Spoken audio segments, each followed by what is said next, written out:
Today on Mundane Man, Tom's going to wash the truck. Let the excitement begin. Now I'm going to be doing it in the garage, and some of the things you need are, I have a floor drain, I have a heater, and I've got water in the garage. So let's get started.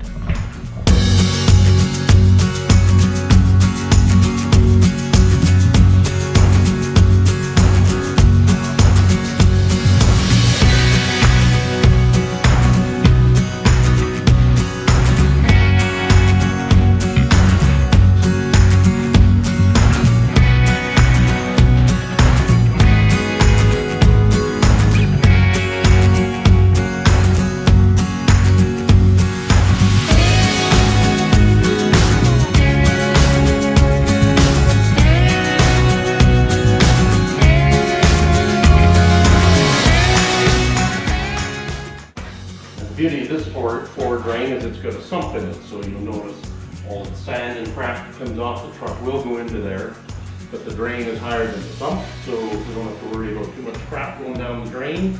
And then every now and again I just have to clean out the stuff in the sump, and all is good. I am height challenged, so I do need a step to get to it.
driver's side and back. Now we're gonna spin it around and do the front of it now.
Well, that's it for this amazing adventure of Mundane Man Washes His Truck. For anybody who's interested, this is my 2012 Ram 1500. It's got the Hemi 5.7 liter in it, and it has about 75,000 kilometers on it. It's not my daily driver because I'm lucky enough to have a company vehicle where I don't have to drive this every day, so it's definitely a pleasure vehicle. And for cruising around, I also use it to tow my ATV out to the trails. So it's been a really good truck for me. It's been quite reliable and rides like a big car. So it's been a good vehicle. Thanks for watching me, and there'll be plenty more adventures of Mundane Man Does Everyday Chores just to keep you excited and enthralled. Talk to you later.